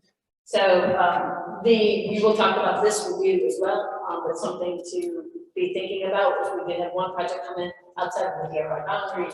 And per the Department of State guidance, the boundary has to be compact, well-defined, downtown, and easily walkable. And a lot of thought went into the boundary that went into the DRI application, to meet those 3 goals, which is one of the reasons the city won the award, because it is a nicely compact, definable boundary. What is the northern boundary right now? Spring Street. Spring. Yes. And so we'll talk about this in our working sessions, given the time, but some considerations, does it meet the guidance? So we have our Department of State guidance, and we talked this over at length actually with Danny Lappin from the Department of State yesterday. Some other things to think about: is it proximate to the boundary? Is it a transformative project? And is it a broad benefit? Or you can, that's why I mentioned the business assistance fund. So other some projects that are lower ask, perhaps funded through business assistance fund. So we don't have to decide this now, but something to be thinking about in terms of making and make minor adjustments to that. Lisa, Wally, I've got a question. If we added to the boundary, do we have to subtract? Is there a square? No. Well, there have been other times when you had to do that. You had a set percentage, and you had to take away if you were going to add. I just want to make sure that. We could minor adjustments that still meet the criteria. You don't have to, subtract. Okay. But one thing that I want to stress is that any decision-making process has to be deliberative, it has to be consistent, and it has to be fair. Yeah. So that's just an important thing to remember as we go forward in this process.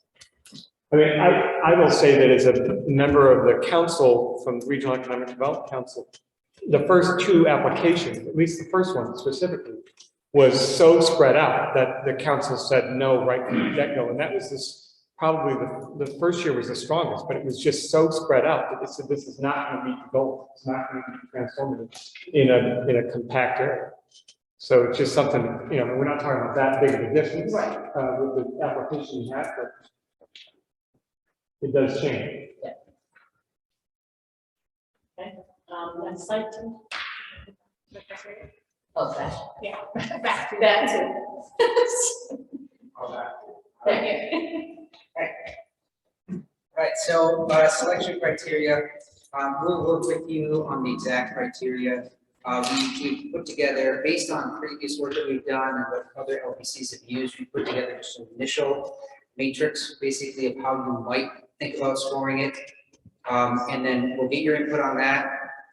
We'll change the scoring matrix based on that input. And then we do actually want to try to score all of the projects. We'll do some work as a consulting team. We'll share that work with you, and then you'll make adjustments based on that. So right now, what we're recommending is a multi-scoring based on a number of criteria. The first one would be your own DRI goals. And I know we obviously changed them today, but you have 6 DRI goals. And the way we've done it in the past is we said, just to make it easy, we've said you get 2 points if it clearly meets the goal. You get a point if it kind of meets the goal, and you get nothing if it doesn't go anywhere close to the goal, right? And so literally, the project number 1, does it meet goal 1? Does it meet goal 2? Does it meet all the way to 6?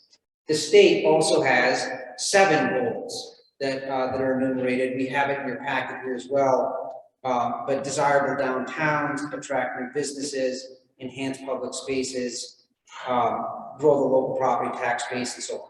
They're listed in the packet. We'll do the same thing there. 2 points if you get it, 1 point if you're halfway there, and 0. We also put in a number of other scoring criteria that we have found that LPCs care about, right? And if you care about them, keep them, and if you don't, we'll toss them, right? But community support, I hope you don't toss that one. Community support is obviously, we want to show a strong demonstration of support from the community. Project readiness, we know that the state places a very high premium on projects that are ready. What does ready mean? It means they've got site control, it means they have an approved site plan, it means that they're financing together, and it's not a what if we do the project, right? So that's an important one for the state, and I would suggest that we keep that one. Catalytic effect means that maybe it's not just the property that it's being renovated, but this is going to enhance the properties around it. Co-benefits is on a similar theme, catalytic being a wide range. Co-benefits could be it solves a housing problem, or it solves a access problem, or it solves a handicap accessibility issue. And then cost effectiveness being the last one. You know, is this a proper and good use given the dollar amount for what you're getting?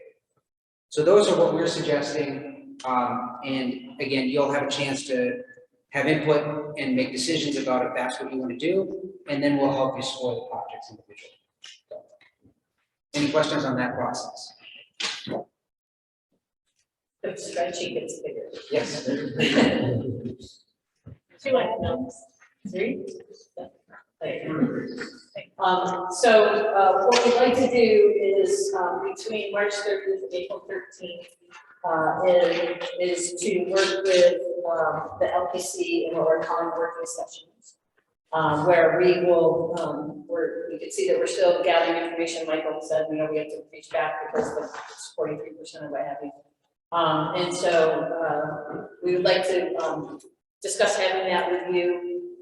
We could do them in person if it's easier, and it might lean towards a Zoom meeting because there's just so many materials that we would have them at our fingertips at our computers and be able to share screen, et cetera, et cetera.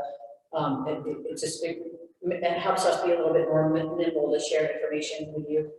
And so we would do this. I think we talked about this at the first meeting. We talked maybe about subcommittees, but it's a small group. It's a smaller size city than some of the other DRIs. You all know each other, so I think there's a value in keeping everyone together in these working sessions, if that works. I would suggest maybe hybrid one. There's space at City Hall, there's space for us at MCC to have a group the size with the multimedia, put there, we could have y'all distant and teleporting. Yeah, it's that, we actually did that Utica College, if FMCC had space where we had the technology, that was actually perfect. So if we could have you there electronically, with folks here to be face to face, or more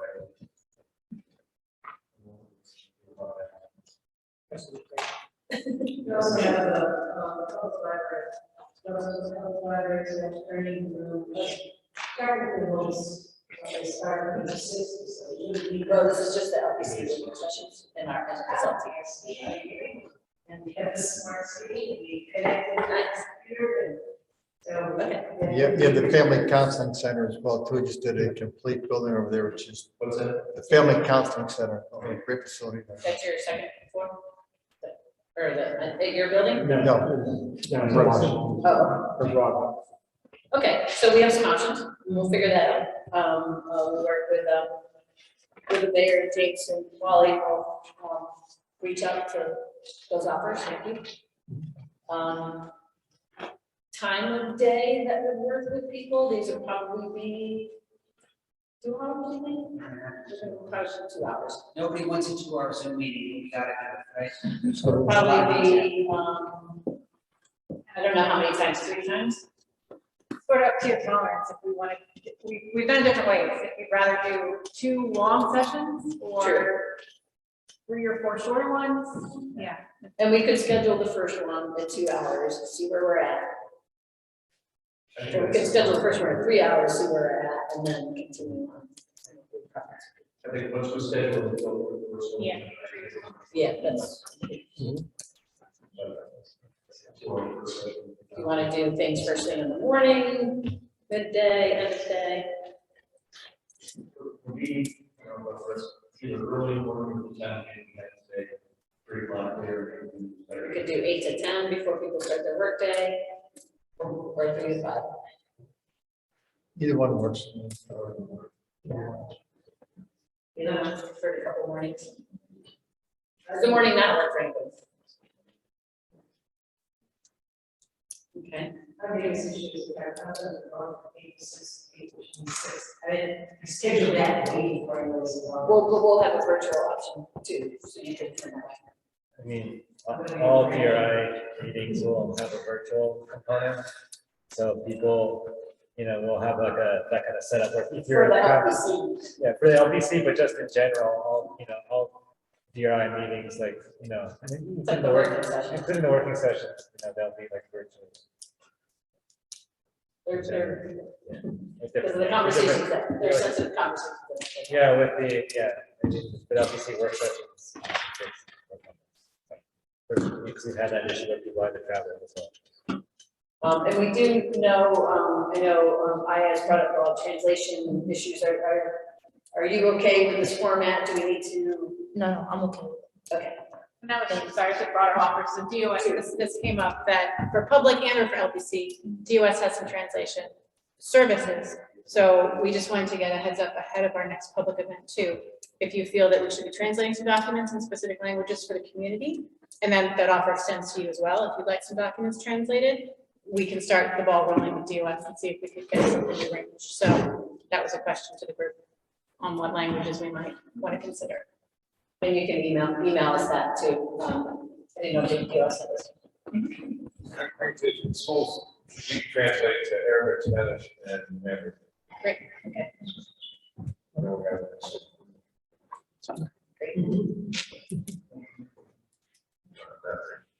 Okay, was that it?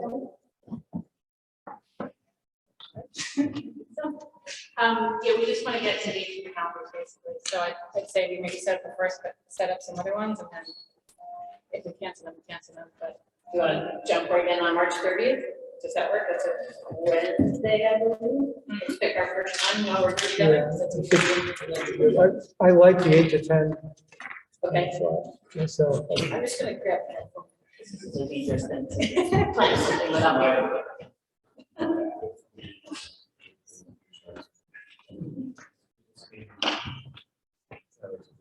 Wednesday afternoon, Jack. Wednesday.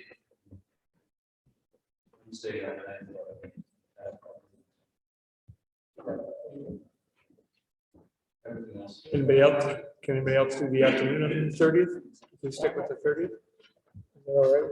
You leaning more towards the afternoon? We've got some conflicts in the morning on the 30th, so we're thinking about the afternoon, 3 to 5. I got a county meeting on the 30th. 31st.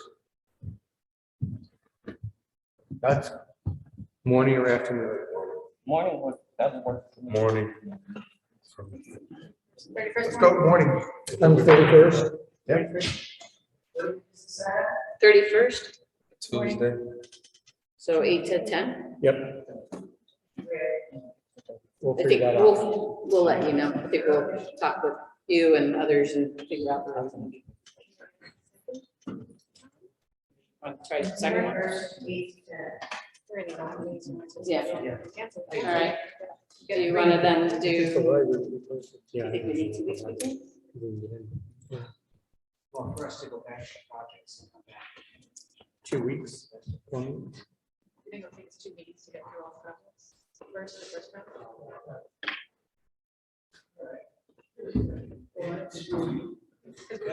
One more question. Quick. Yeah, I'm Darren Romine, I'm a professional engineer representing clients right here for 2 projects. I just have a question regarding the selection. It looks like the selection criteria, I understand the point system that you set up regarding states requirements and cities. Now, once you do the point system and collectively come up with a list of projects, the DRI funding may not match, $10 million maximum. So do you work with, potential business owners and try to reduce that number? Because the funding source, of course, is a very big component of the project. Yeah, we'll, that's what we're talking about now. So we're gonna be reaching out to project sponsors through this process. Okay. Yes, All right, great. Yep. Thank you. yes, we will. So if we do the 31st, I think we come in 2 weeks or something. so you want to do about the 5th then? Yep. Yeah, because we don't think we'll be able to get through everything at the first session, so. No, we need 2 sessions to get through all the projects. We're anticipating, correct. April 5th, April 5th, what time? 8 to 10 again.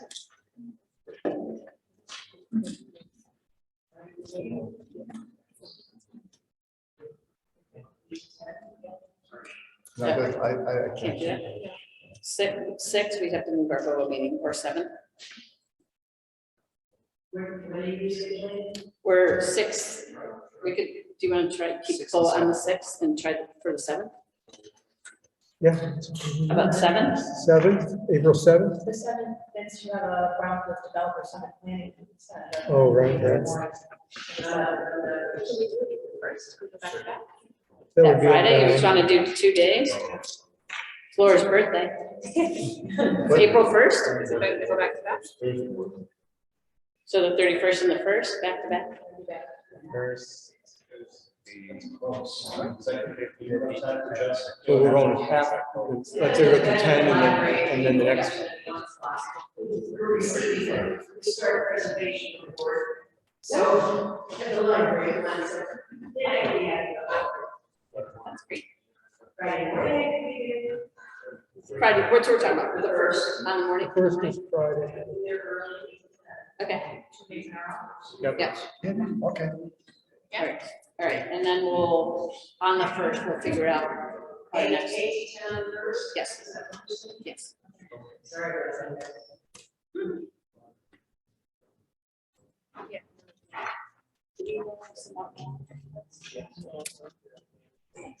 Yeah, so if those of you who are on Outlook, we could send a calendar invite, so it goes directly in your calendar. Yep, great. Please, that'd be great. That's how I operate. Yep. Great, well, thank you so much. I know that took a little bit longer than 5, but appreciate everybody's. Suitable.